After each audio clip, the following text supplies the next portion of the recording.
Hello friends, welcome to Vadipatti அம்மா சமையல்.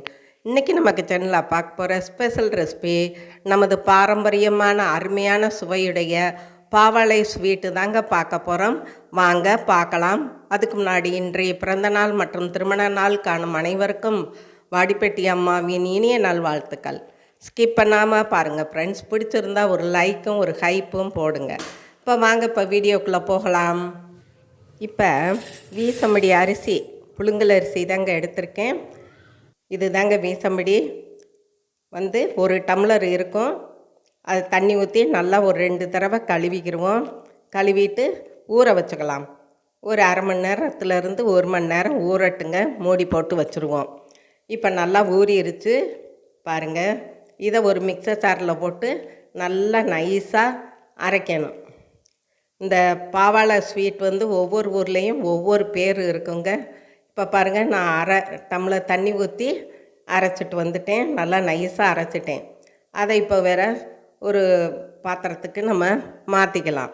இந்த ஸ்வீட்டு செய்கிறதுக்கு 20 நிமிஷம் ஆகுங்க. பொறுமையாகத்தான் செய்யணும். ஆனால் ரொம்ப நல்லா டேஸ்ட்டாக இருக்குங்க. இப்போ ஒரு பாத்திரத்தில் 1.5 கப்பு வெல்லம் எடுத்திருக்கேன். அதுக்கு தண்ணி ஒரு அரை டம்ளர் ஊற்றிக்கலாம். ஊற்றிட்டு பாகு காய்ச்சணுங்கிற அவசியம் இல்லைங்க. நல்லா அந்த வெல்லம் கரைஞ்சாவே நமக்கு போதுமானது. பாருங்கள், நல்லா வெல்லம் கரைஞ்சிருச்சு. இதை நம்ம வடிகட்டிக்கிறணும். ஏன்னா தூசி ஈசி இருக்கும் இல்லையா. நல்ல வெல்லம்னா நீங்கள் வடிகட்ட தேவையில்லை. அப்படியே அந்த மாவோட நம்ம வெல்லத்தை போட்டு கிளறி கொடுத்துக்கலாம். இப்போ பாருங்கள், வடிகட்டியாச்சு. இப்போ ஒரு கனமான பாத்திரத்தை அடுப்பில் வச்சு 3 கப்பு தண்ணி ஊற்றுறேன். 1 கப் அரிசிக்கு 3 கப் தண்ணி ஊற்றுறேங்க. நம்ம அரிசி அரைக்கையில் வேறு ஒரு அரை கப்பு ஊற்றிருக்கோம். வெல்லத்துக்கு அரை கப்பு ஊற்றிருக்கோம். பாருங்கள், இப்போ இந்த மாவை நல்லா கரைச்சி விட்டுக்கலாம். இப்போ தண்ணி கொதிக்குது. அடுப்பை சிம்மில் வச்சுக்கலாங்க. அப்போத்தான் கெட்டி விடாமல் இருக்கும். இந்த ஸ்வீட் செய்கிறதுக்கு கொஞ்சம் மீடியம் சைஸு, கொஞ்சம் ஸ்லோ சைஸ்லேயே நம்ம செய்யணும். ரொம்ப ஹையாக வைக்கக்கூடாது. பாருங்கள், கை விடாமல் கிளறிக்கிட்டே இருக்கணுங்க, இல்லாட்டி கட்டிப்பட்டுரும். இந்த ஸ்வீட்டுக்கு நிறையா ஒவ்வொரு ஊர்லேயும் ஒவ்வொரு பேர் இருக்குங்க. நாமக்கல்லில் வாழைம்பாங்க, கோயம்புத்தூரில் நீ வாழைன்னு சொல்லுவாங்க. அதே மாதிரி நாகப்பட்டினத்தில் வெண்ணெய் பொட்டும்பாங்க. இப்படி ஒவ்வொரு ஊர்லேயும் ஒவ்வொரு பேர். சேலத்தில் அல்வா பொட்டும்பாங்க, திருவாதிரக்களியும் சொல்லுவாங்க. இந்த மாதிரி ஒவ்வொரு ஊர்லேயும் ஒவ்வொரு புட்டு. ஆனால் டேஸ்ட் ஒரே டேஸ்ட்டு தாங்க, ஒரே மெத்தடு தாங்க. இப்போ பாருங்கள், நல்லா கெட்டிப்பட்டுக்கிட்டு இருக்கு. பாருங்கள், தண்ணியெல்லாம் நல்லா வத்திருச்சு. நல்லா அல்வா பதத்துக்கு வந்திருக்கு. இன்னமும் வேகணும். இப்போ நெய் விட்டுக்கலாம். 2 ஸ்பூன் விடுறேன். கடைசியில் ஒரு 2 ஸ்பூன் விட்டால் போதுமானது. ரொம்ப நெய் தேவையில்லை. ஆனால் அவ்வளோ டேஸ்ட்டாக இருக்குங்க இந்த ஸ்வீட்டு. பாருங்கள், நல்லா கிளறி கொடுத்துக்கிட்டே இருப்போம் பொறுமையாக. அந்த மாவு வேகணும்.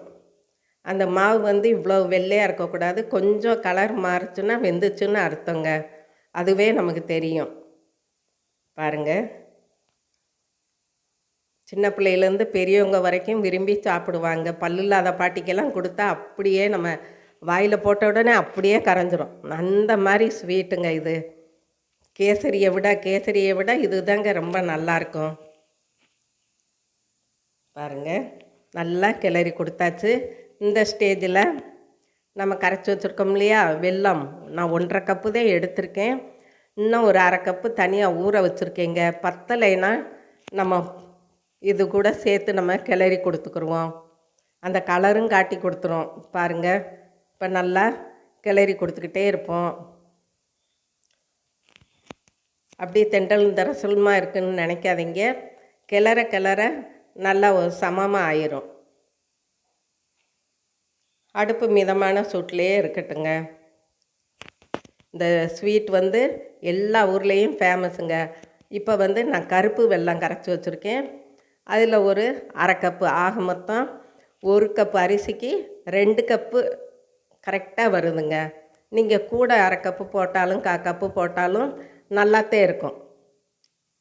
பாருங்கள், 1 கப் அரிசி வீசம்படி அரிசிக்கு எவ்வளோ வந்திருக்குன்னு பாருங்கள். இப்போ கட்டியெல்லாம் இல்லை பாருங்கள். நல்லா கிளறி கொடுத்துக்கிட்டே இருப்போம். பொறுமையாக கிளறி கொடுக்கணும். பாருங்கள், இப்போ மீடியம் சைஸில் தான் வச்சுருக்கேன். அப்போக்கப்போ நம்ம வந்து ஸ்லோவ்லேயும் சேர்த்துக்கலாம், கொஞ்சம் மீடியத்துலேயும் நம்ம வச்சுக்கலாம். அப்போத்தே நல்லா அந்த தண்ணியெல்லாம் ஒன்று சொன்ன மாதிரி வற்றும். இப்போ ஏலக்காய் தூள் 1 ஸ்பூனுக்கு போட்டுக்கலாம். நல்லா கம கமன்னு இருக்கும் வாசமாக. பாருங்கள், இப்போ நல்லா கெட்டி பட்டுக்கிட்டு இருக்குது. இன்னுமே அந்த தண்ணியெல்லாம் வற்றணும். வற்றினாத்தே நல்லா இருக்குங்க.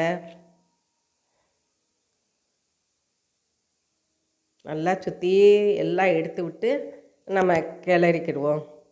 பாருங்கள், அந்த கிளறும்போது சட்டியில் ஒட்டாமல் வருது பார்த்தீங்களா? இப்போ நல்லா கிளறி கொடுத்தாச்சு. எல்லாமே தண்ணி வற்றி நல்லா ஒன்று சேர்ந்துருச்சுங்க. இந்த ஸ்டேஜில் இன்னும் 2 ஸ்பூன் நெய் விட்டுக்கலாம். 4 ஸ்பூன் மொத்தம் ஊற்றிருக்கேங்க. அதுவே நெய்யாக இருக்கும். இந்த ஸ்வீட்டில் பார்த்தீங்கன்னா அவ்வளோ டேஸ்ட்டாக இருக்குங்க. பாருங்கள், நல்லா கிளறி கொடுத்துக்குருவோம். நல்லா கெட்டி பட்டுருச்சு. அந்த சட்டியில் இப்படி நம்ம கிளறும்போது ஒட்டக்கூடாது. அப்படி ஒரு பக்குவம் வந்துருச்சுன்னா கிண்டியாச்சுன்னு அர்த்தங்க. இப்போ தேங்காய் பூ கொஞ்சம் போட்டுக்கலாம், ஒரு 3/4 கப்புக்கு போட்டுட்டு இதையும் நல்லா கிளறி கொடுத்துக்குருவோம். நீங்கள் தேங்காய் பால் எடுக்கணுனாலும் எடுத்து ஊற்றிக்கலாம். நான் வந்து தேங்காய் பூ தான் போட்டிருக்கேன். நல்லா சாப்பிடும்போது டேஸ்ட்டை கொடுக்கும். பாருங்கள், இப்போ நல்லா அந்த சட்டியில் பாருங்கள் ஒட்டவே ஒட்டலை. இந்த மாதிரி செஞ்சிங்கன்னா இந்த ஸ்வீட் வந்து 2 நாளைக்கு வச்சு சாப்பிட்லாம். இல்லை இன்னும் 2-3 நாளைக்கு சேர்த்து வச்சு நம்ம சாப்பிடணும்னா தேங்காய் பூவை நல்லா ஃபஸ்ட்டே வதக்கிடணும். வதக்கிட்டு இது கூட கலக்கணும். இப்போ ஒரு பிஞ்சு உப்பு போட்டிருக்கேன். அப்போத்தான் இந்த இனிப்பை தூக்கி காட்டும். அந்த மாதிரி நீங்கள் தேங்காயை வதக்கி இது கூட சேர்த்து போட்டிங்கன்னா 4-5 நாளைக்கு கூட வச்சு சாப்பிட்லாங்க. இப்போ நல்லா கிளறி கொடுத்து நல்லா வெந்துருச்சு. நமக்கு பார்க்கும்போதே தெரியுது. அந்த சட்டியில் இப்படி கிண்டுனோம்னா ஒட்டாமல் வரணும், வலுவலுன்னு.